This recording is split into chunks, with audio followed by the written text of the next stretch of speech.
Hey, Austin, I want you to know, first off, not wearing any underwear. Second, did you do the 9K thing? Are you going to go to TA as a 9K caster boy?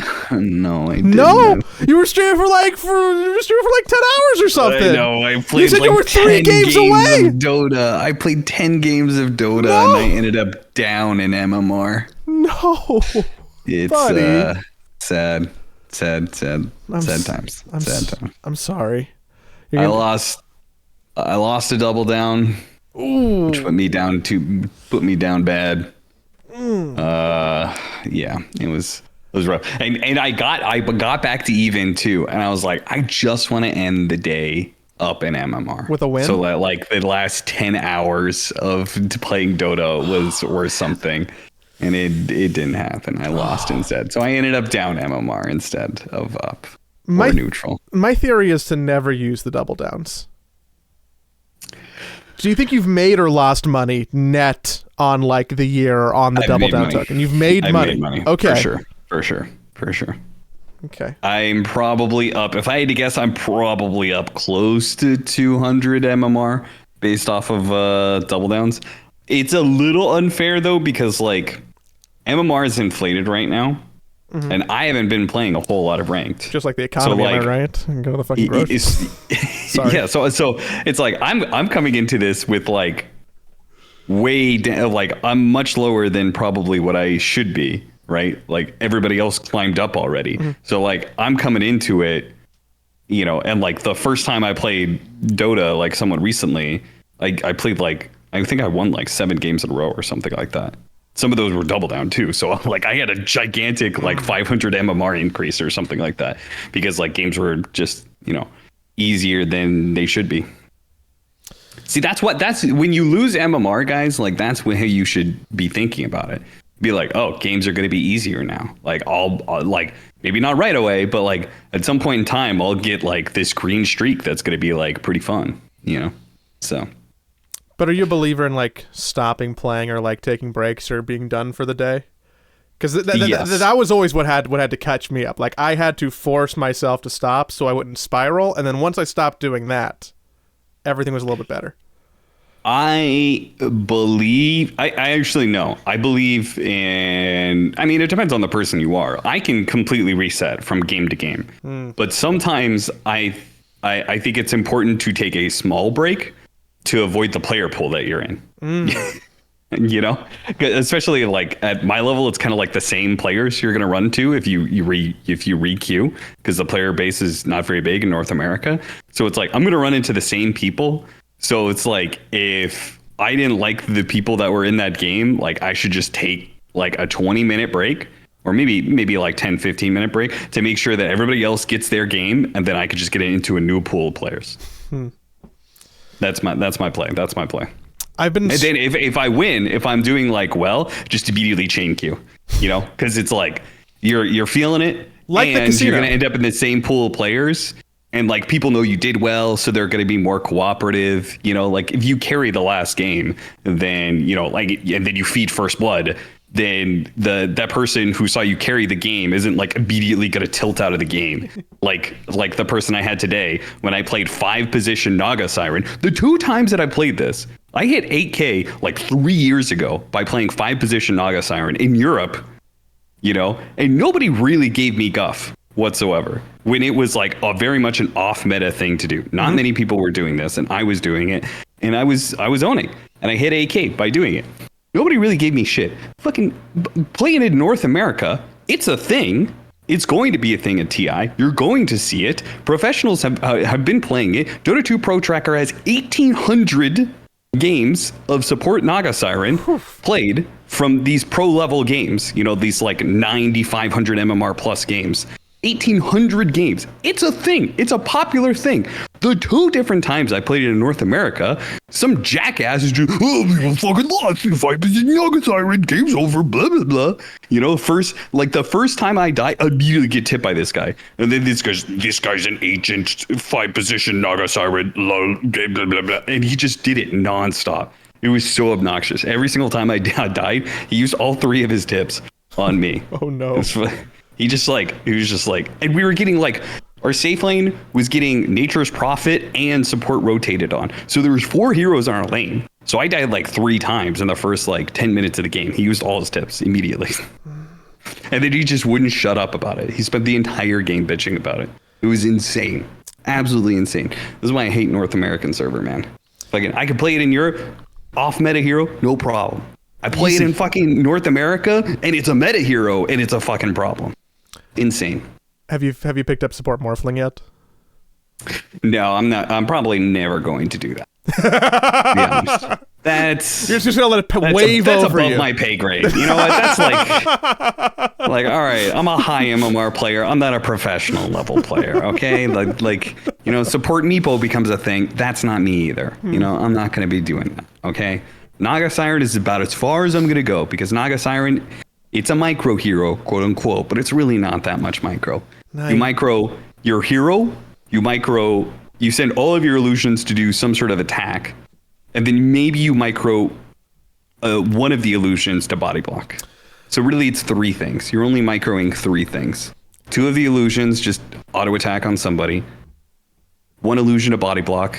And your hero is just, stuck on the same hero as right clicking as well. It's fucking simple. Do you bind all of your illusions to like 2 or 3 the first time you spawn them? What's your micro preference? Yeah, they're actually automatically bound. You can do that? Yeah, I don't know exactly how, but every single time, like I know 2 is 1 illusion. When I hit 2, it's going to be 1 illusion, and then 3 is the other 2 illusions, and then 4 is all my illusions. I think is how it's set up. Yeah, I normally, because I'm not playing a ton of illusion heroes, but I buy Manta style every so often. So 3 is 1 illusion, 4 is 1 illusion, 5 is both illusions. Yeah. But if I could do it automatically, that would save me like a non-zero number of APMs. Yeah, I don't know how I have it that way, but it's every single time it I don't know, it works. God, I've been playing a little bit when the new act came out and when the compendium came out, because I'm like, look, a level and a half for a win a day. I can get a win. That won't take more than 2 hours, and then I lose 5 Luna games in a row, and I'm like, what am I doing? Maybe wrong? You should stop playing Luna. That's what you're doing wrong. That you're playing Luna. Why are you playing Luna? I was trying to force something. Like Chaos Knight, motherfucker. It's your favorite hero, and it's still good. It's fine. It feels so much less good compared to how I used to play it because people have too much HP. Uh-huh. And I feel like I really... Yeah, you're one of the people with too much HP. Yeah, I have too much HP. I'm aware that I have too much HP, but the time to kill being higher means that it feels less good to play early, Reality Rift rotates, and then fall behind and farm, and then lose 1 fight, and then really fall behind and farm, and then it felt like it's good. Mm-hmm. So I'm like, let me see what's going on with Luna, and literally I lost 5 games in a row 2 days ago, and I'm like, ooh, I have other things to do. I gotta go. I don't know, do like a work. I don't know. but the 3rd L, you didn't be like, okay, I think I figured out what's going on with Luna. She sucks. You didn't get that message yet. You were like, I need a 5th game to actually really explore the intricacies of this hero. Well, no, because you play 3 games with 1 facet, and then you go, well, it's probably the facet. Oh, it's the facets problem. I'll tell you, it's not the facets problem. Which one did you take first? Which was the first facet that you thought this is the one? I wanted to play around with damage reduction W and see. Correct. That's the one. Correct. That is the one you take. Yes. I wanted to play around with the damage reduction because I thought to myself, I can really pop that to live longer in fights, heal, do damage, feel good. Yep. And then it just never felt good. And it's probably a little bit of user error. I'm not gonna deny that, but it just didn't feel any level of impactful that was noticeable. It never felt good to use it. It felt like I wasn't playing with a facet, probably. And then do you want the cheat code for playing carries? What's the cheat code for playing carries right now? Because I probably need it. I mean, first of all, tell me about the 4th and 5th game where you went the other facet, and I have to imagine it went even worse it it did go worse the 4th game, and in the 5th game, I'm like, I'm gonna get the Lucent Beam Facet and buy Ags. Oh. That game was the worst out of all 5. That was the worst one, wasn't it? That one really wasn't my fault. Not to try and litigate it. Like that game, I felt like I was doing stuff. I felt impactful, but like, okay, yeah. What's the cheat code? What am I missing? Okay, so the items of the patch are Gleipnir and Arcane Boots. So pick a carry I don't buy those. That will go Arcane Boots or Gleipnir. And you do not pick hard carries. You pick mid-game heroes that scale. Ooh, so I can like play troll like that and really spam axes? You can go Gleipnir on troll, yes. I don't know if you go Arcane Boots. I'm not a troll player, but like I'm talking about Wind Ranger. I'm talking about Marana. Not fun. Least favorite hero to play. I'm talking about Razor. I can do that one pretty well. Okay. All those heroes, Arcane Boots. You just buy Arcane Boots and you use Arcane Boots to be able to spam your abilities to farm. Mm-hmm. And then 2 of those, Wind Ranger and Marana, you buy Gleipnir. I don't know if you build Gleipnir on Razor, but I'd be hard pressed. Probably not. I'd be hard pressed to do that, but again, not a good player. Marana's like my least favorite hero to play. Like top 5 least favorite heroes to play. It's fun to play now because Solar Flare is they buffed it to a point where it's usable. Not only is it usable, but it was broken before, but it was not usable, if that makes any sense. The numbers were broken, but you couldn't use it because it took way too long to actually like use Solar Flare. Like, the team fight's coming, guys. Hold on for 8 seconds. I'm popping my ultimate. Like, you can't do that, but like 6 seconds. And also it means the damage scales up faster is a lot more manageable. So like, you team fight starting, 3 seconds in, you've already got half of the effectiveness of Solar Flare. And the numbers are broken, so half of the effectiveness of Solar Flare is already a shit ton of damage and attack speed. So that hero's broken. That hero also has some like crazy talents and stuff. I actually haven't checked out the patch from today. So yeah. I don't know what I was playing Dota without checking that patch. I was just like, well, did you notice anything? It's probably not that big of a deal. Yeah. Probably not. No. I mean, it's a C patch, right? It's C patch before TI. It's not going to be that big. It's going to be like, I saw the item changes. That's the important part. They just toned down Gleipnir, Solar Crest, and all of the healing items. All the aura and healing items, Pipe, Mech, Greaves, and then they lowered some of the stats on some other stuff. So I can't imagine, like, it's the right kind of thing. It's not going to change the meta, but it's going to make what is meta a little less strong, a little less overpowered. So maybe that opens up the window for something else. So it's not going to impact my play because I'm still going to build it because it's still probably what the meta is. Have you played much Ringmaster? Yes. That was a hero that certainly needed a nerf, though it was not. It was a strong hero, but not an overpowered hero. I mean, maybe it was a little OP, but it wasn't like broken like most new heroes are, I feel like the last couple of heroes haven't been as comical on day 1, but day 1 Ringmaster, I was really confused at why the whip was like doing as much damage to Lionfinger at like, I don't know, 10 minutes. I'm like, oh, I just died to that. I should probably see what this hero does. And then, oh man, I died to that again. And how long is the range on your little thorny thing? Oh boy, I should have opened the hero demo tool and figured out all that stuff before I started playing. It was my takeaway. I'm very surprised that they put some nerfs in for the hero, and they nerfed his ultimate, and they nerfed one of the trinkets, the Strongman Tonic. Mm-hmm. That thing went hard. I knew immediately the first time I used it, I was like, this is insane. There's no way that this should be doing as much strength as it's doing. It's insane. Those are definitely the broken things about it. I'm not sure actually the ultimate was broken. I feel like his Q is actually more broken. I would agree with what you're saying. That like it's doing too much damage. It does the damage too quickly, as in like if you only do like half the charge, I think it builds up its damage too quickly. You could just drop it and let it go, and it still does a decent amount. And the cast range on all of his abilities are like so too far. long, I think. Yeah, too far. But especially the Q, especially the whip. I spent games being like, surely I'm out of reach of that, and then being like, oh no, oopsie doopsie, I'll be farther back. Yeah. They buy Aether Lens, they get like a psychic headband, and they're like half the battlefield away, you know, throwing in saves and whips and all this sort of stuff. It's pretty crazy. It's way too much cast range. Do you have some kind of weird Illuminati theory with all of the conspiracy theorists on the internet who are like, oh, this has to be a different hero. Oh, but it's not like what the trailer is, and we're not going to copy. Yes.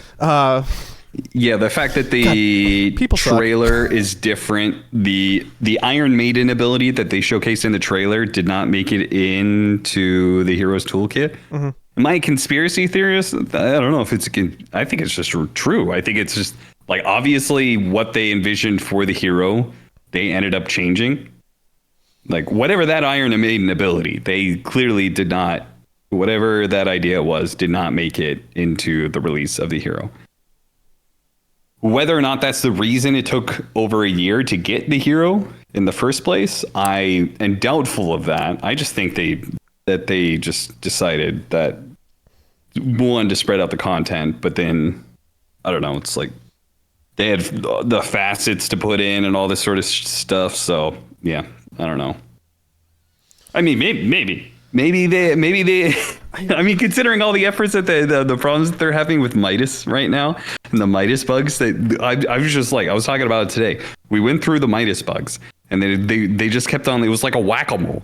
Valve, it was a whack-a-mole scenario where Valve was like, oh, we got to fix Midas, and then they fucking bonk, they hit the Midas, but then like a different Midas bug pops up, and they just keep on having to hit it. And the last one was like, oh, Midas Octarine. So you take off the Octarine and the Midas, and then you put them back on, and the cooldown reduction does something funky, and it lowers the cooldown on the Midas, and so you just drop and pick up.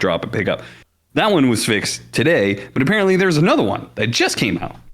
That now it's like you buy double Midas and then like juggle them in some way. I don't pay enough attention. It's kind to, of entertaining really to see how it's evolving in like a way that I know that it is inconvenient for people and not fun and wasting hours in people's lives. It's kind of entertaining. If I see, this has to be a problem again with the Valve work structure in some way, shape, or form. Because if I'm at the office, I'm like, nobody's working on Deadlock today. We gotta fix the Midas thing, everybody. But yeah, apparently, I mean, the funny part is, it's like a feeding frenzy. You know, as soon as the Midas, as soon as people know the Midas is bugged, and then they fix the Midas, quote unquote the Midas.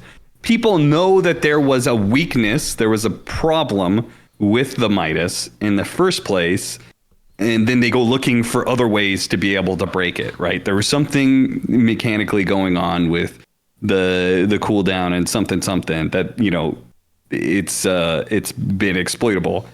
And so I'm sure that people are just spending their time. They're just random jackasses out there who are just like, I think Midas is still probably broken and I can get another 100 MMR. I just need to, you know, try out a different interactions with it in practice mode. And then once I find it, I'll be able to abuse it in a pub and get free double down MMR. Yay. On top of that, I'm willing to bet that there's literally thousands of Dota players whose job at some point in time has been game QA tester, and they're just like, they're seeing red meat. True. Yeah. They're like, ooh, a fun little puzzle to solve. But did that impact any of your games recently? I just didn't play. I had the opportunity to, and I was like, I'm gonna play Deadlock. I don't want to deal with this. Yes, I was playing Deadlock instead. Yeah. I wanted to queue, and then I saw there was a Midas bug going around. I was just like, well, not today. So I did not do anything until I saw the Midas Octarine one, and I was like, surely this is far enough down the pipeline that like surely it's probably good by now. And if there is another Midas interaction, like the Midas, you had to have a Midas and an Octarine. Like, you're already griefing the game by doing that. Once you get it, you can print money, but like, who's actually doing that in the first place? You know, so I imagine like the next one was going to be like, all you have to do is get a Midas and a Divine Rapier and something. You know, I'm just like, all right, well, like the chances are extremely low. I'm going to have to worry about this in one of my games. I can be like an ogre and then go like Boots, Midas, Octarine. Yeah, and the game might be over before you actually get to that Octarine. No.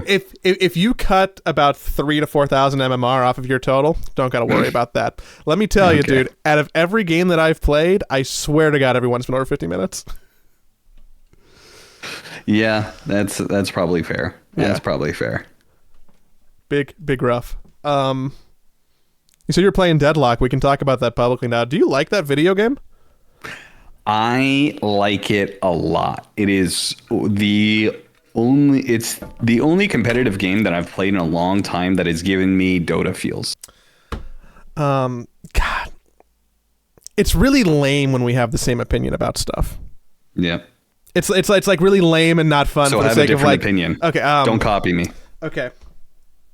When I first started playing Deadlock, I was thinking to myself, who in the absolute fuck is this video game for? It is going to be incredibly hard to watch. It has a real Overwatch problem. I don't know if it's for a shooter person or if it's for a MOBA person. It is, I mean, like 3 months ago, really alpha-y, so there's some of that jank going on. And it took me, like, legitimately 20 games before I saw like a spark. There is a world where I would have just pretty quickly put it down if I wasn't in like some Illuminati group playing with my fancy friends. That carried me through. And now I am seeing other people who I have invited, who I work with, who I'm friends with, who are playing the game for like 4, 5, 6 matches, and maybe some of them are League fans, maybe some of them are like FPS people. Almost none of them are Dota people, but I mean, you know, what can you expect?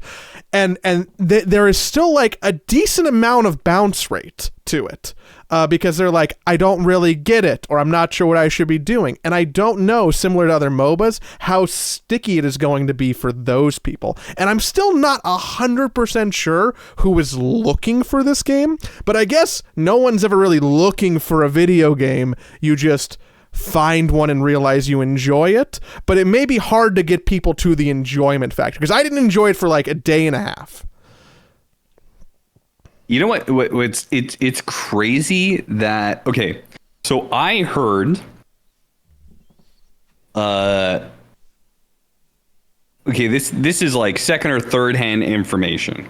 Okay. But some developers, I'll just say developers, I won't say what company. Some developers play Deadlock, and their opinion of the game was that it was an amazing game. Absolutely amazing. But they thought it would flop. And that may very well be true. But that was the opinion that I also had. And a lot of people that I talked to had.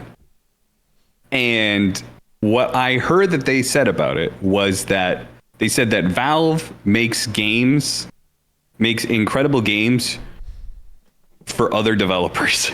But not for the general population, you know, because like exactly what you're saying, which is that when you first play the game, it doesn't really stick, and you have to play the game for several hours. And if you play it for several hours, then it might start to hook you. It won't completely hook you, I think, but you'll probably be like, I might go back and try that at some point. And then you're like, yeah, I'll go back and try that. Maybe one of your friends is playing it. And then like by the second round, by the time you get to like 20 hours, you know, you're like, oh shit, like I really like this game, you know? But the general population doesn't have 20 hours to sink into a game in order to get hooked, you know? No. Like that is not what Joe Schmo has when he comes off of work from his 9 to 5 and he has a kid and a wife and he's got like maybe an hour to game by himself after the kids go to bed and before he needs to go to sleep, he has an hour to game. Like, he doesn't have the time to be able to, sink those hours into this game. So, like, that was the opinion that I heard. I heard that from a lot of people. And I kind of shared that opinion, where I was definitely like, I don't know how commercially popular this will be. Like, I don't know how widespread it'll be. I certainly don't think it'll be something like Valorant or anything like that. I still probably believe that. But I did think it was like, I think it definitely had more appeal, and I thought it was going to be more successful than Artifact, as an example. Mm-hmm. And I was like, I was definitely certain that there was going to be an esports scene around it. And I was like, I think I'm actually going to cast this, because this is the only game that like I've played in a while that has like hit me enough that I'm like, oh yeah, I want to do something with it. It is the first game that I have played probably in a decade that I have thought to myself, this is a game I might be able to play consistently for a large number of years. I played like a decent amount. Like I played a decent amount of Halo. I played a decent amount of Apex. There have been games that I have thoroughly enjoyed in the last 10 years, but there has not been a game in my life that has been like Counter-Strike or like Dota where I've been like, oh. And Deadlock is really close to being that. And it could potentially be that. So it is also something that I'm interested in, like, from a fun perspective, from a business perspective, from a bunch of reasons. It's not a surprise to me to hear you say, which you haven't even told me before, that you would like be interested in casting it. Like that just totally makes sense to me. Yep, I think it's definitely an Ice Frog game, right? There are rumors that he's been. There's so much Dota involved to it, dude. Like the fact when I first played it. And like I learned that there was denies in the game. I was just like, forget Black Hole and all these other things. The fact that he put denies in the game was such a fucking ice rock. I was just like, what the fuck? Why would you do this? Like, why would you possibly? This makes no sense. Why you would put denies in this fucking game. It's so fucking stupid and it's so fucking aggravating. And it's such a turnoff. It's such a turnoff to new players. But then you get into it and you're like, oh yeah, denies make a lot of sense. It's really important. It's a really important part of the mechanic of the game. But like it is such a fucking barrier to getting into the game when you're just like some dude on the other side just keeps on making that the bad soul deny sound on you. He keeps on denying the souls and it makes that break sound, that nasty clanking sound. And you're just like, what is that noise? What's happening? Why don't I have any money? What's going on? Like it's such a fucking Ice Frog Dota thing where it's just immediately the fucking learning curve is just like off the fucking, out of the fucking roof. It's so absurdly high and you get punished so badly. Mm-hmm. But it's an important part. It is like an integral part of the game. And it's actually very important that the deny mechanic is in it the way that they have built up the game. But yeah, crazy. The items are like sometimes 1-for-1 Dota items. Hero toolkits aren't specifically Dota heroes, but like you can pick any hero and be like, oh, it's like this spell. Oh, it's like that spell. You can see the influence on so much stuff, which makes me think that most of the people who I know who have really enjoyed it, which is probably somewhat biased just by my general friend circle, have been Dota people. The people I've seen playing the most on my friends list have been Dota people because I think that they get that connection. It's like if you made a Dota-y version of Smite and then mixed in some TF2 and some novel shit, and I really like it. And you're pretty good at it.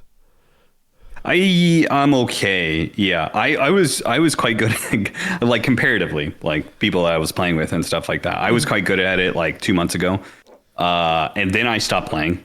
There was EWC, and then like I just didn't really feel like playing and whatever. There was the patch as well, Dota, the like facets and all that sort of thing. So I spent like a large window where I just wasn't playing any Deadlock. And then I came back to it and I was like, I'm like the worst person in the group and I'm struggling to like catch back up again. But the people I play with, yeah, I think we're definitely not on the highest. It's not tier 1 esports player, but it's like it's like below that. And then there's also, like general population. Individual skill wise, it's like Dota in that like the laning phase can be really punishing. Mm-hmm. Individual skill wise, I think it's where our stack usually suffers the most because none of us are shooters. It's just a bunch of boomer mobile players. So like we're not as good at shooting as like I watch some of these streamers. Like I started watching, I don't usually watch that many Twitch streams, but I started watching some Twitch streams of Deadlock. And I'm watching Surefour, I'm watching Seagull, I'm watching like these Overwatch or FPS, you know, like former pro players. Mm-hmm. And I'm just like, oh my God, they're like so fast at everything they do. They're so much faster at shooting the soul than I am. They're far more accurate about it. Their movement, I'm catching up to movement. That's the part that like I realized that I did not have very well done. Their movement is really good, you know, like consistently mechanically, it's just always on point. You know, I'm just like, Jesus Christ, like I got to do this. I got to do what he's doing in order to, and then strategically I can have like, you know, an edge. But first I need to mechanically be able to keep up with what they're doing right now. Yeah, I also took like a 2-month break, and I went from being the person in my stack, which was sometimes overlapping with the people you're talking about, and just out farming everybody and being like, oh, I'm winning because I'm getting more last hits than people, to, oh, everybody else has learned how to play this game in 2 months, and I need to actually figure out how to play the video game now. And that's the point that I'm at. Yeah. I think the funniest thing is that like the FPS players have the advantage when it comes to clicking heads and clicking souls. And I think the mobile players have the advantage when it comes to skill ability usage, but that's only a slight edge. But I think itemization and farming patterns are like the things where like mobile players, like we're more efficient at the things that we do. We understand that like pushing the lane and hitting the neutrals, and like if you're better at the game, like in general, if you're listening to this, like Dota players, you can apply this to Dota and Deadlock. Pushing in the lane and then farming your way backwards is always really good. Just think about it as like you're taking these neutral creeps with you as you move your way back. So you push the lane in, you grab all their neutrals, and you bring them back with you. That's kind of like what you should be thinking about. It's kind of like when the ocean, you know, the waves come in. You push in and you bring it all back. You fucking riptide all their souls into yourself, you know? You take all that shit with you. So I think that's where like mobile players generally have some advantage, but I think FPS players are clearly going to dominate the game. Even though, because the thing, we talked about this, even if mobile players have some advantage when it comes to strategy and itemization, all that sort of thing, the thing about it is that it's harder. I think it takes more time and it's harder to get good at mechanics, the fundamentals, clicking heads. I think it takes longer and it's harder to get good at clicking heads to that level than it is to learn, like pick up knowledge that already exists. Right? If you could just magically hoard the knowledge and nobody could possibly see what you were doing, then yeah, maybe you'd have an advantage for a really long time. But like, the truth is that like there are concepts that are understood, and once you exert those concepts, and you do it successfully, other people see that and knowledge spreads really quickly. Yeah, the Overwatch pro, the person with a bajillion hours in TF2, the global elite, they can be like, oh, let me just watch a YouTube video and figure out like what items to buy. And they're professional gamers. Like if they see something that you did something successfully against them, then they're just going to watch the replay. That's the thing. The Valve also is like already instituted an extremely good replay system for an alpha game. So, or like a watch system. So it's like you could just watch somebody's perspective and like see what they're doing. And the thing that has everybody on my friends list who is a League of Legends person upset, they're so pissed that this dumb little alpha game that has only been publicly talked about for a week has a functioning shop suggestion system. Do they not have that? No. That's really funny. Yeah. No guides. Yeah, it's great. The guides that they I mean, like they're the foundation for the game is already really well set. Even if I think the graphics and stuff probably really need an overhaul. Like I don't know exactly how much farther they're going to develop this game, but I feel like you need a lot because the game has such a steep learning curve that you need to attract people with a game that just looks really nice. Like compare this to Overwatch. Overwatch looks so much better. For me, it's all like the map and the ambiance of what's going on, because I think that they're doing a pretty good job with character design, even to like, modelings and concepts and stuff like that. But you actually get on the map and it just feels a little like dated Source Engine-y. Yeah. Agreed. But yeah, Deadlock's great game. And I think that, I obviously think it's going to be successful enough that it'll be an esport that I will cast.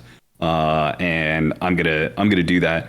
I don't know if it'll be a tier 1 esport, honestly. But I guess we'll just kind of see how it goes development wise. But I was very surprised at how, maybe I wasn't that surprised because I already knew playing in the beta, you're right, you would see people that are popular that are like, big deals. Yeah. Like, oh, cool, they're playing Deadlock. Because it used to be like a couple thousand people. Like there was 20 lobbies going on at a time. And now there's 100,000 people playing. So you're not getting matched up in games with Shroud, which is a thing that was just happening to us.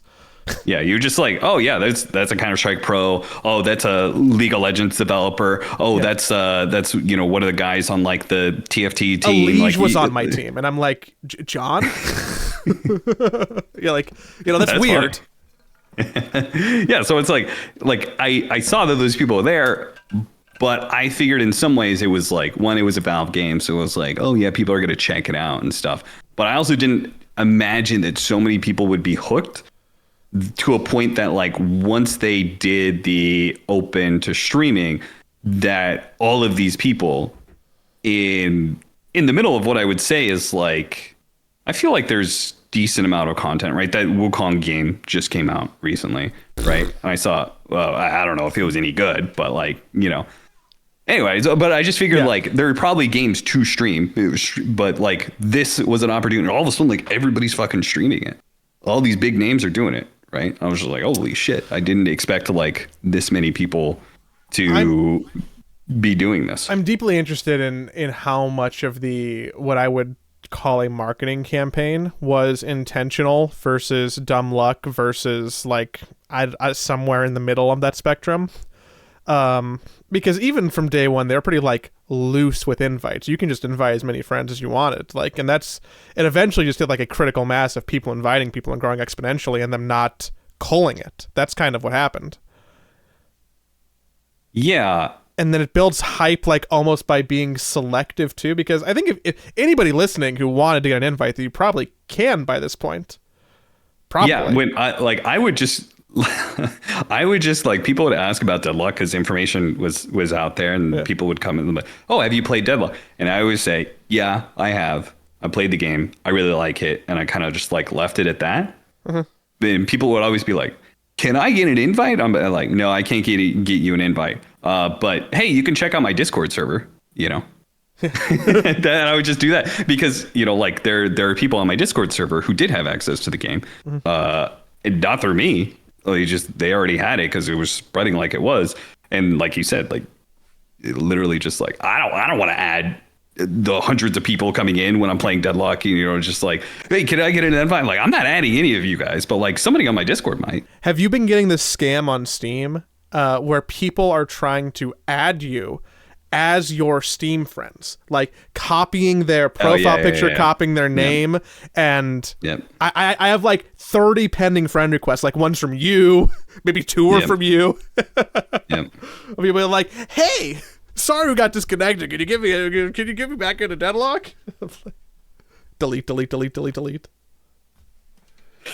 Yeah, I don't know what's that's a weird thing that's going on right now because it just seems so automated, right? It's not big names, right? It is literally just a bot thing where it's just literally going through Steam users. So I'm very curious what is going on there exactly. But can we talk a little bit about TI? Yeah, you got some shit to say since we're talking about Valve. Hey, Valve, great job with Deadlock. You guys did a fucking awesome job this new game. Bad job with Midas. Let's not go back to that. You guys should have really. Bugs are bugs. Bugs are bugs. Like I'm not gonna like shit on. Have you ever debugged something, Joey? I mean, not at a level like that. Okay, well then like bugs are bugs. I'm not gonna fucking say good job or bad job on that. I mean, good job. They're fixing it quickly. It didn't last for that long. Fair. Good job on Deadlock. On Midas. TI?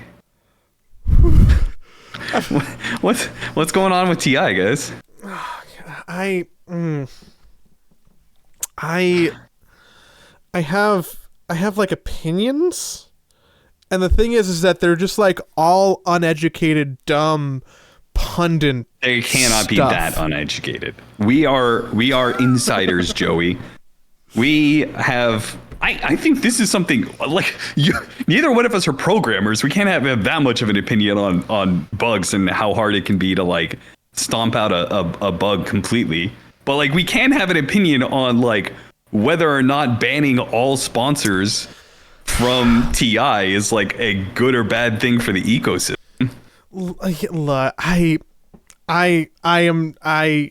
I struggle because it's like everything I say does have an era of like, yes, I do work at Team Liquid. Yes, I know people. I worked at TI last year doing production. I care about the space a lot. I work with sponsors directly. This feels like such a old school Valve type of decision with no nuance. And that is what bothers me. There's two things that bother me. The lack of nuance and the lack of communication ahead of time.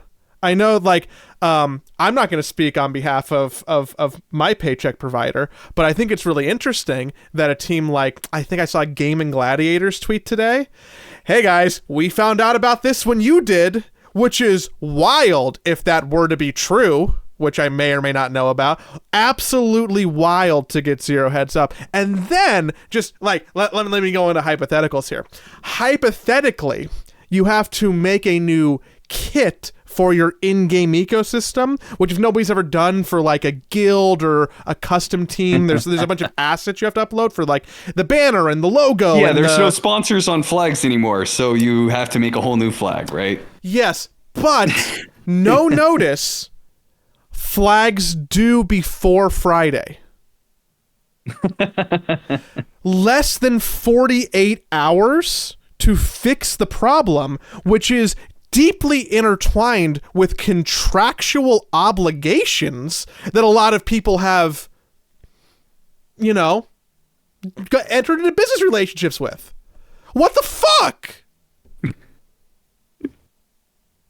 Yeah, you just need a lawyer, contact with your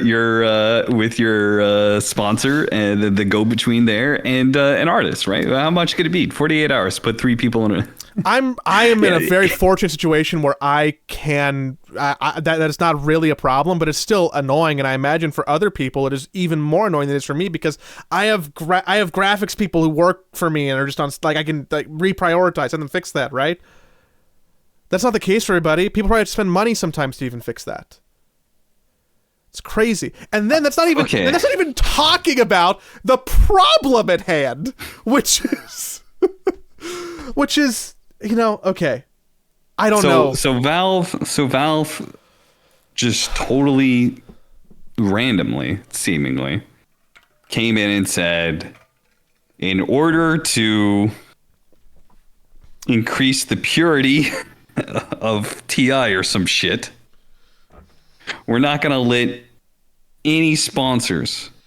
So a couple things. First of all, this means that presumably it would be insane if this is not the case, but presumably PGL/Valve are not going to have a sponsor for the group stage like they have done in the past, right? God, I hope not, because if they do that, it's going to be the worst look ever.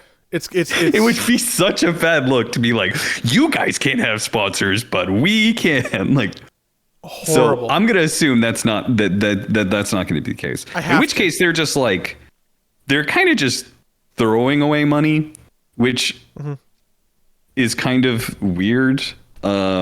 It implies the fact in that situation, right? It implies that Valve is paying PGL more money to do this because they can't sell on the product, right? I assume before, when they could sell on the product, it means Valve did not pay them as much to run the production for TI, right? That's give and take.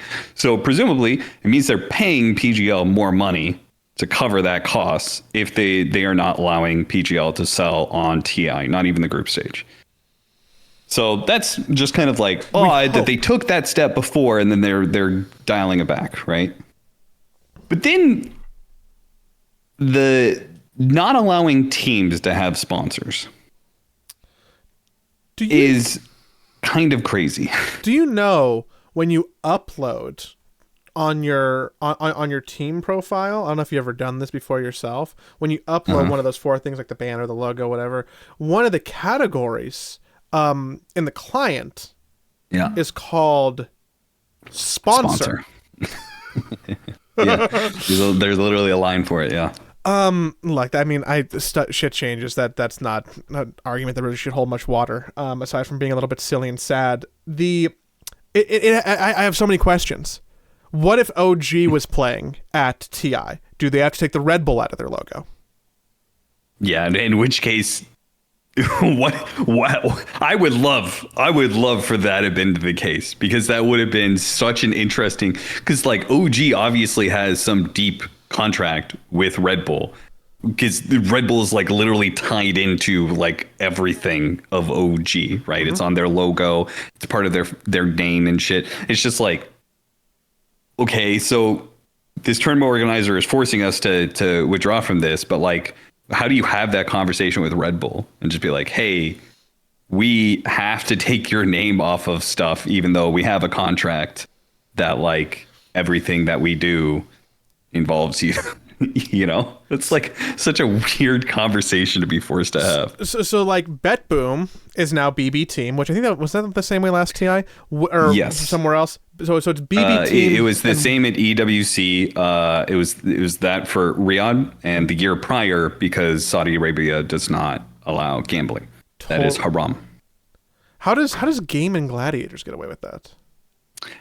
Because Game and Gladiators is not, because Gaiman is the name of the platform, right? Yeah, Gaiman is some sort of crypto platform where you like play games through their system, and then you. I'm not even going to go further into this because it'll sound like, you know, advertising it or some way. I don't want to do that. But like, they've got some platform and it involves something. I don't know if crypto or NFTs or gambling, whatever it is. I don't really care. But they are fine. But BB Team, Bet Boom is not. One Win is not. So if they ever make it to Riyadh, their name gets cold, which is what should have happened for TI. They make this announcement and Reddit immediately, oh, big W, Valve, big W. This is such a big W. What is wrong with the fucking community? Are you guys insane? Why is everybody going big W to this? This is the biggest, dumbest fucking L, unless there is a reason that I cannot think of. Unless there was a really good reason to do this, I just cannot see why they would possibly make this decision. You could have just kept gambling sponsors out of it. You could have just said you can't have gambling sponsors, and everybody would have been fine with that, I think. Why the fuck are we kicking out like legitimate businesses out of the esports space in Dota 2? Like, why would we do that? Why? What problem do we have with HyperX, Razer, Intel, like computer people that like sponsor esports teams? Like, why? Do you know how long the monster logo has been on the Team Liquid banners? The better part of 7 years. Wow. Yeah. It is a thing that, like, you know, we make agreements with partners, and, you know, a placement on jerseys, on in-game stuff, in names, like those are all like things that are agreed to in contracts, which I know is the case in other teams too. So it's like, I don't think anybody was ever upset about the Monster Claw. Maybe, you know what? There might be a few select people who are upset about the purity and were upset about any type of sponsor. I will give that there is probably there are people that think energy drinks are super unhealthy, you know, like that's why I was saying the computer ones, you know, hardware ones, because it's just like small outlier for sure. But to loop everybody together with the casinos, the potentially icky crypto stuff, the stuff that I don't know, it's probably Russian mob shit. Let's make that joke again. I don't care. True. Like, I understand that I believe that there should be some level of delineation there, and there's simply not. And that is where I think that, you know, the upset comes from. There's a difference between Monster Energy and crypto casino, online foreign crypto casino. And maybe, I don't know, this is actually like, this is like me not joking and me actually speculating, like, it may just need to be a blanket rule because a team like BB or 1W gets so upset that, like, why does it only impact us? That, like, the solution, the utilitarian, ugly solution is just fine then. No sponsors for anybody. That is maybe how something like this comes about, because it is like at its most root level, a fairness thing. But what the fuck? This isn't the playground in second grade. A Russian crypto casino is not the same as, like, name a good sponsor. Any of them. I don't care. Anything that's not that. Yeah. Okay, so we're going to tackle some, like, things that people are going to say that it's going to be, oh, it's because of this. Oh, it's because Denmark has, like, some laws or some shit. They had the Copenhagen CSGO major recently. Yeah. There was no problems there whatsoever. It's in the exact same arena. Mm-hmm. There was no issues whatsoever. Correct. Outside of, you know, like, you know, I don't know if there was no problems whatsoever. So, like, that's not the problem. You didn't have to do the whole, you know, like, cut off your nose to spite your face sort of thing of just like, oh, you know, if fucking gambling sponsors, we need to kill everything, because there was a lot of legitimate sponsors. I think Knoxville was in the thread, and I'm trying to find his comment right now. He made a list of all the legitimate sponsors that teams had, and I thought it was pretty interesting. Yeah, there's a ton. Yeah, there is a lot. Secret Lab, Red Bull, Weibo, Logitech, MasterCard, Spotify, Philips. G2 is like full of just like big brands, you know, Pringles, Herman Miller, Oakley, Ralph Lauren, Red Bull, Stride, Joma, Cybershock, Secret Lab, Peppermint, Honda, Kia, like Monster Energy, IMC, SAP, Thorn, Secret Lab, SteelSeries, Stoneforge. Like, all of these are legitimate businesses. Like, Dota 2 esports is already like something that sponsors are just not attracted to. Tournament organizers are having a hard time getting sponsors. Yeah. English broadcasts are not getting any fucking sponsors. We're sitting at a point where, like, tournament organizers are legitimately going like, we don't want to do the English broadcast. Please, God, somebody take it off our hands, because it only costs us money. And nobody can sell on it. So, like, it just goes untouched in some ways. Then, like, community casters just end up taking it over, or streamers or something. In which case, it's worth it for one person to do, because the viewership you get off of it, play ads, get subs, all that sort of thing. It's worth it for them. But it just hurts the fucking esports scene. We're already having this issue on the tournament organizer side. Why are we possibly trying to hurt the team side as well? Why? And that's the only thing I come to, is I came to the same conclusion you did, Joey. It legitimately feels like this is a decision that they made to hurt team organizers, which is just like, what? It's so dumb that you would do this. Like, I just want to know why. It just shows you don't care about the space at all, because it's just like, this only is going to hurt teams. And I'm not a team. Like, I like, this isn't going to impact me at all, but it's just like, this is such a senseless decision where you could have very easily just like had just a little bit of decision making and just, okay, this sponsor is not good. This sponsor is not good. This sponsor is not Make good. some rules All the about others it. are good. Yeah. You could have just made that decision. And if anybody says that has a problem with it, then tell them they don't have to show up at the tournament. You know, I know Valve has done that before. Like, I know Valve is willing to make that sort of stand and just be like, fine, don't go to our tournament then. Like, I know they've done that before. So why didn't they do that here? Like, I just have to assume that they did it. They got frustrated with like somebody complaining, some teams complaining about something, and then just said, well, fine, fuck you all. No sponsors for anybody. Like, what? I just wish I knew why. And maybe if I knew why, I couldn't even like talk about it on a show like this for a bunch of like other reasons. But like, I just wish I knew why, because it is so confusing. And maybe there is an angle I'm not thinking of. Maybe there is some reason that I couldn't even fathom in my dumb shit idiot brain. But I'm not there. And if you're not going to tell me, then I'm just going to be confused and angry. And big picture, this really does impact me less than a whole bunch of other people. Yeah. We're going to be what Monster. pisses me off is like Valve doing this is like, kind of understand it. It's like, it's kind of a Valve thing to do. Yeah. You know, it's kind of a Valve thing to do. But like, what pisses me off is the community.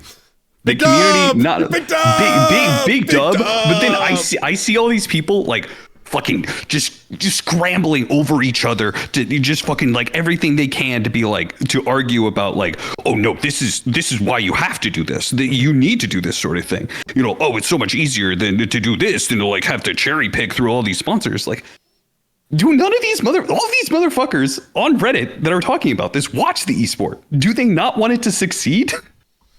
Do they not want it to succeed? Why are they scrambling over each other to support a decision that only hurts the esports scene?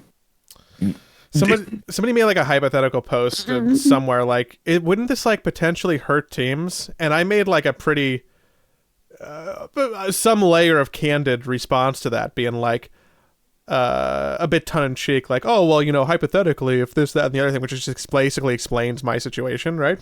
And not that I expect everybody to know who I am or a bunch of other things, but enough people on Reddit do. And it was really funny to watch my post bounce up and down a whole bunch in terms of like upvoted, downvoted, upvoted, downvoted. I see your post now. Yeah. I don't get it, man. Like, it's such a Dota community thing to do too, where it's like, we've talked about how like it's hard to get money out of the Dota community in many ways. It's like Dota 2 esports just really just does not, like, it gets a lot of money out of TI, but like really that's money out of hats and that sort of thing. Not anymore. Like all these, yeah, not anymore. It's it's so, and that is actually another thing. The fact that they're doing, coupled with a copy paste of the compendium from the previous year, that is going to get presumably a lower prize pool than the previous year. Like, it would have been a better pill to swallow if it was like, oh, the compendium's a little bit better this year. It'd probably go up to like 5 million or something like that, which is still an insane amount of money, you know, but like, oh, the prize pool went up a bit, but we're taking away the sponsors. You know, like that. Maybe that could have been a little bit a better pill to swallow. Not for the teams, but, you know, like from at least like a community perspective, you could have looked at that and been like, oh yeah, that seems about fair. You know, it's just like, why? Why are they doing this? Why are they doing this? Is there even a prize pool tracker in the client this year? No, I don't think so. I was looking for one. I just found Phil's site. I don't think so either, because it's like, it is not looking good. It is not looking good. If you haven't seen it, I haven't seen it. We are on track to beat TI 3. Like, I know that is demotivating for people who are playing in the event too, which is such a bummer. Yeah. Because I've had those conversations with players, and it was like, oh, what do you think? Like, do you think the prize pool is going to be better than last year? And I was an optimist, and I was just like, I think they'll probably. I think like they it was a little bit low last year. I think they'll probably do a little bit better job with the compendium, enough to incentivize like $1 million or $2 million bump up, and that way it'll be a little bit more decent. I think message received, sent and received from last year. But like maybe they'll bump it up a little bit. Just make the product a little bit more incentive, but a little bit more like an Arcana in there or something. Just something. And that it was not the case, right? From what I can tell, I think it's a copy paste of last year. I don't really remember last year's that well, but yeah, why would anybody? It's I remember last year's because actually I don't know if you possess any of these, but between like the bingo and the fantasy and the playing, I think I spent like an extra maybe $50. I actually got my first little like mini Aegis ever. Because for me, it was like, I worked TI, and like my intent is I'm going to like put in a little shadow box with like my badge and like some pictures and stuff. And I'm like, this is going to be like a nice thing that I want to have forever. So I invest in that a little bit, but like I looked at the compendium and I'm like, I guess because I have like money in my Steam account, I can like buy it, but like, why am I doing it? Like there's really not anything in there that I want. Did you buy the basic level and then level with the basic, and then was there one with levels already attached to it? Yeah, I bought whatever the more expensive one was. Yes. I automatically did that as well, and I legitimately regret it, even though it was free. Because I just like buy it automatically because, like I'm in the esport, I support this sort of thing, blah, blah, blah. And I just automatically bought it. And then I'm just like, wait, there's nothing in here I actually care about. There's like, why did I spend the extra money? Like I could have given my money to Valve in a different way by buying some indie Steam game, I could have bought another roguelike. Why did I spend it on this? I bought your sticker. If you can give me $10 back, that would be great. Nice. All right, I'll hook you up.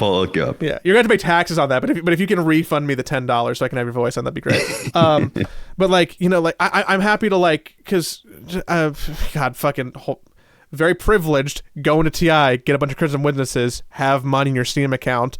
Kind of feels like funny money Chuck E. Cheese tickets sometimes. It's like, yes, it does. I'll buy a $20 capitalist sticker. I'll buy the Slack sticker. I'll buy the Tsunami sticker. I'm never going to do anything with them aside from use your voice line and support you as my friend. That's it. But like, did I need to spend $60 on stickers and however much on a compendium? Absolutely not. Why did I do that? It has been the worst year ever in supporting TI in the feeling, and I see that reflected in my friends list. And I don't know if your friends list is like this or if people's listening's friend lists are like this. I'm noticing that there are just less people who have money into it, who have bought extra levels, who are grinding, who are doing anything. It is just everybody's at the base level, or like the base level and then you play a little bit so you're getting bonus points, or like maybe there's like a fucking Will is the one weirdo on my friends list who has like 100 levels, and that's the highest number. Why would you have that many? I don't know. For the Aegis, I guess. I don't know. I legitimately don't know what the reason, because like they have that, like, if you really want the Aegis, you put the things into the Aegis spot specifically. So like, I feel like you probably don't need that many levels to actually get it, but yeah. We so I looked it up. Right now we are 500,000 behind last year. For the same, like, normalized by the same amount of days, so like after a week or something. Yeah. God, that's so sad. Cuz like, okay, here's a couple pitches. I'm at the Valve office. I'm working on the Dota team. I'm trying to solve the problem because I personally want to get more value out of the compendium and bump the prize pool a little bit. Idea number 1. What if we tie Crownfall Act 4 to the compendium in TI and make purchases of whatever that chest is, whatever that battle pass is, whatever that extra stuff is, go to the prize pool like a traditional compendium. People get a little bit of something. Yeah. Yeah, they could do that. I've heard that suggestion before. I mean, I thought the fourth act of Crownfall was going to be tied into the compendium. That was kind of my assumption. Nope. What if... Okay, hear me out.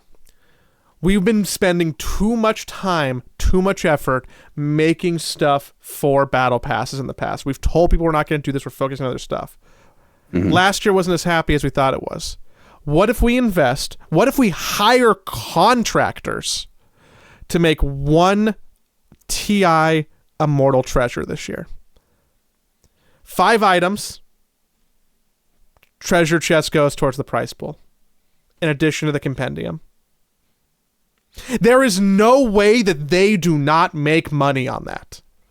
Oh yeah, they definitely do. It's built in. They definitely do. I mean, I'm always a little bit careful with like whenever we talk about like, oh, they make money by doing it, because like ultimately, I don't know if they look at it this way, but I look Probably at it this way, that like the community is a tap and there is a pool of money that you can get out of them, and how you get that money out of them and where you get that money out of them and how much you split it with other people, you know, like that is kind of like, you know, up for grabs.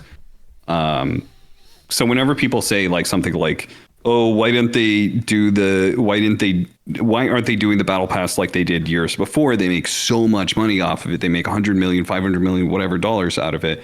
Why don't they do that? Well, it's like, it's a lot of time and effort and into one period of time where they could be making that money in other ways. And like with Crownfall, right? They're making that money through Crownfall. We don't know how much money, I don't think we know how much money they're making off the Crownfall setup, right? But it's like, you know, they are still tapping that, and they have made something very good for the game, right? I think Crownfall has been a pretty good success. Yeah, not something I really like, numbers. But like, yeah. Player-based numbers are great. It's not something I enjoy, but it's like obviously good for the game, and I think it's very well made and all that sort of thing.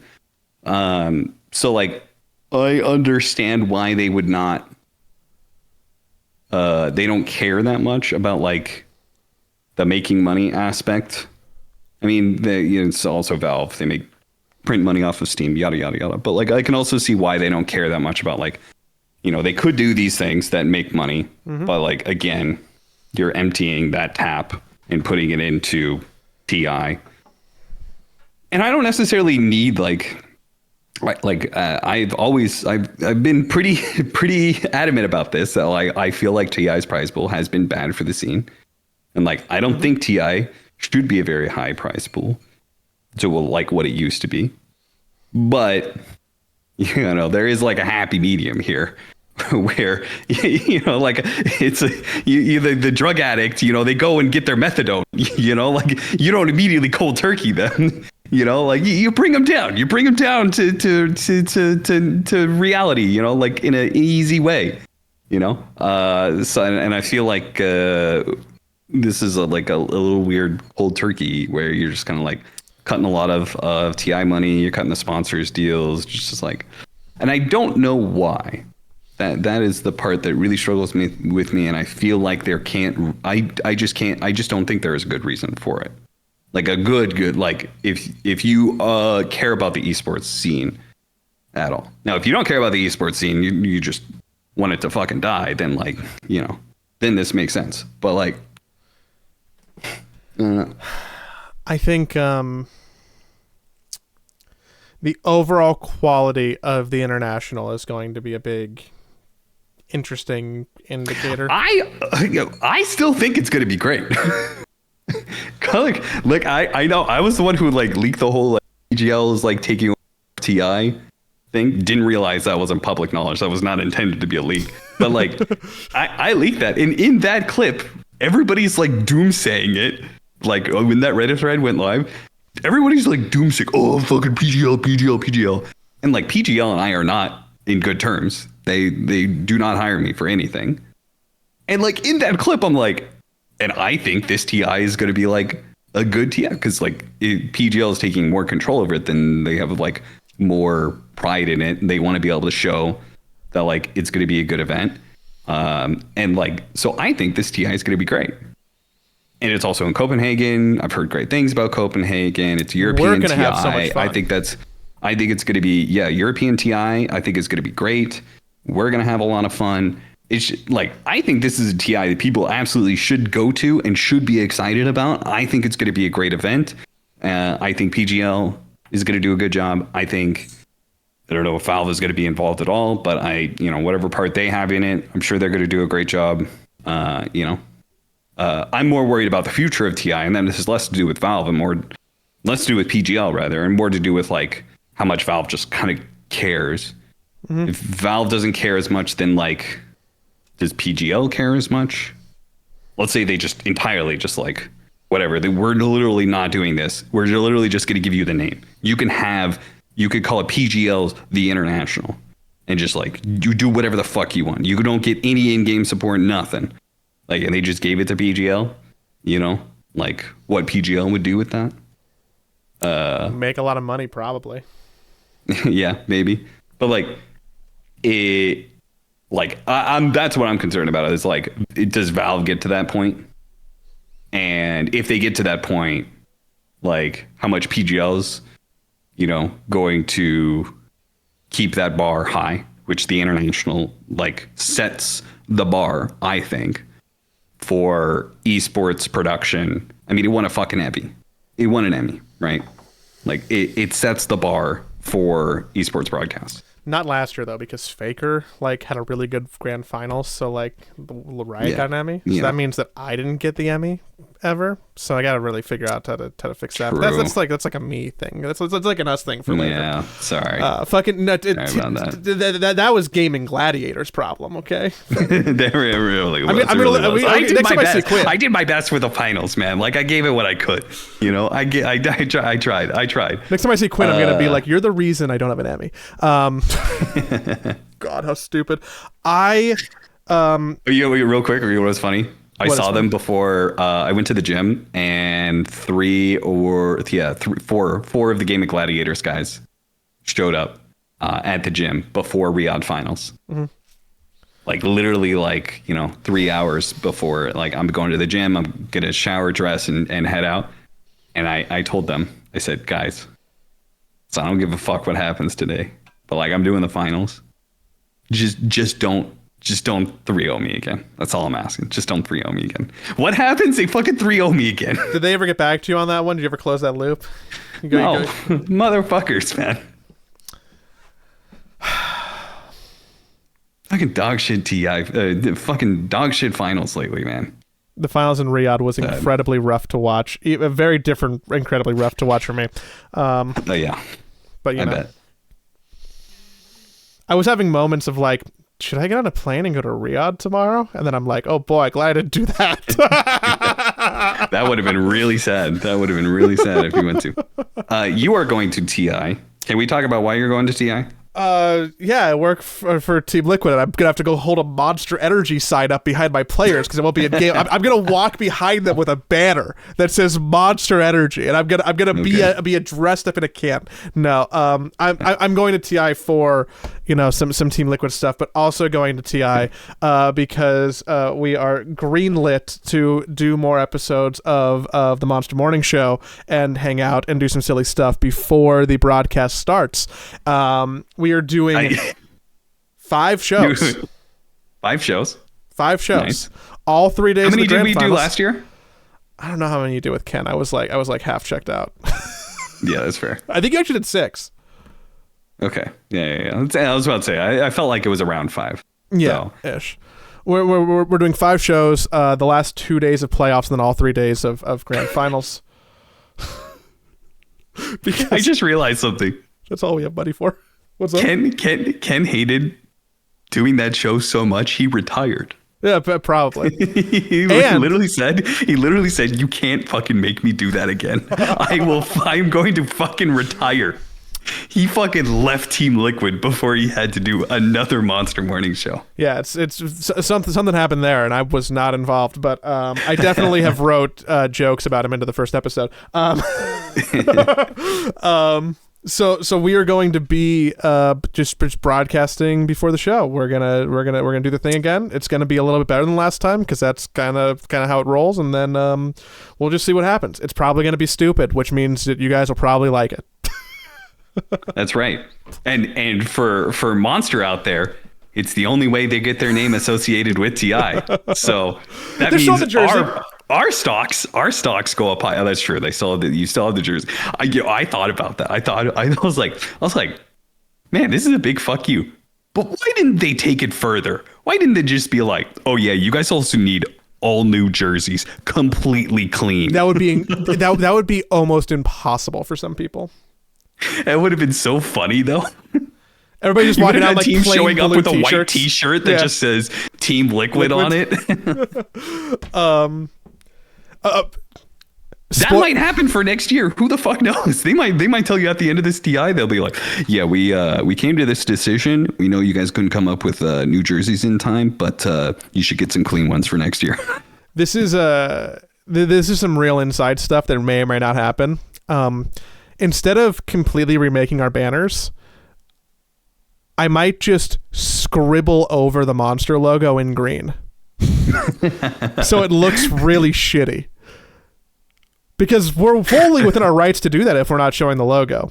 And sure. And I actually might do that. You know, like they just the claw symbol, just like, yeah, this is Team Liquid's like brand now. You know, we just have these green squiggle lines that go all the way down our banner. Oh yeah, you have like 3 squiggles that go across the whole banner. Well, make it 4. You know, so it's not like super obvious. Yeah, you know, or but don't like connect them.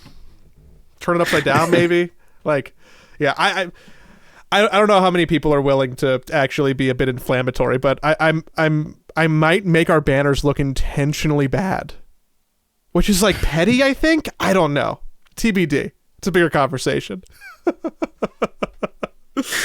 Monster will have representation. Have a conversation with you guys about it.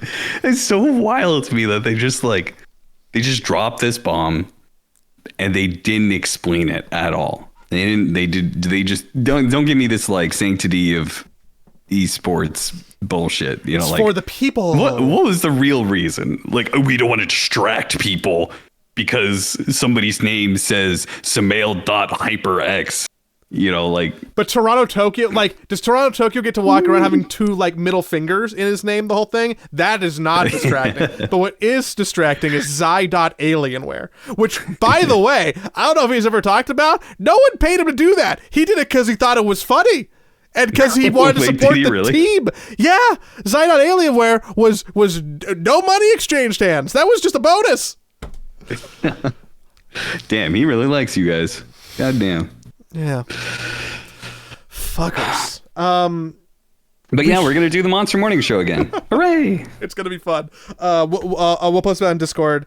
I'll post about it on socials. Monster post about it. It should be a silly time. It should be a good time for anybody who has spent the last hour and 20-ish minutes listening to us. Less if I edited stuff out. Oops. And we'll have good content for, we'll have some good jokes. We've got some good content for your writers, Joey. That's for sure. Absolutely. I'm gonna be working overtime to make that buddy funny. Who's gonna win TI? Not you guys. Fuck off! Holy shit, that's so toxic, Austin.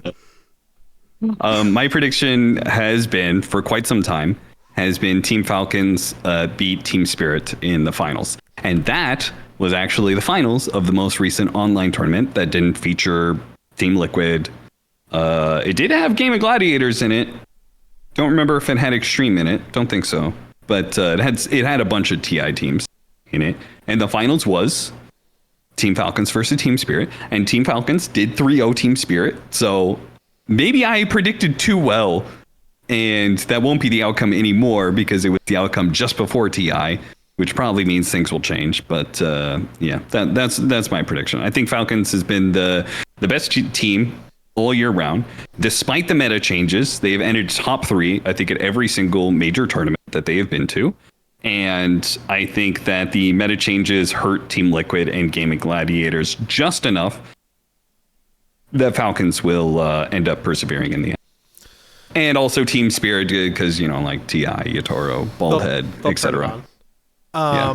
My fairy tale ending is that Team Liquid will beat Gaming Gladiators in the finals, and it'll be like the end of a season party. Well, I'll be like, yep, story arc finished, everything's good, let's all go home now. It's gonna be some real Pokemon shit, and then I'll be crying on stage, and everybody can make fun of me later.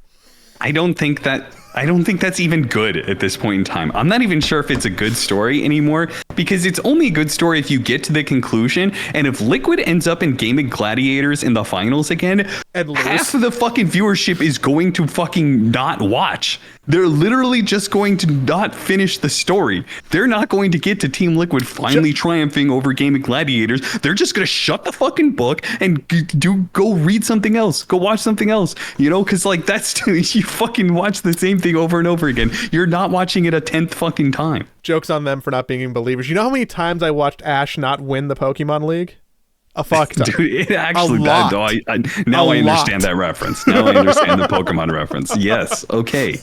That's real. Yeah. Okay.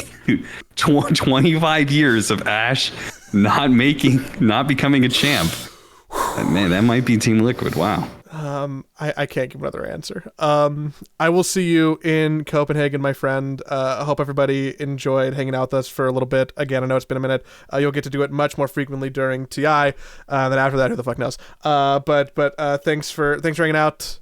And we'll record another episode at TI. Yeah, we will do that. 100%. We're gonna have a full studio setup. We're gonna have a full studio setup. We'll be there. That's right.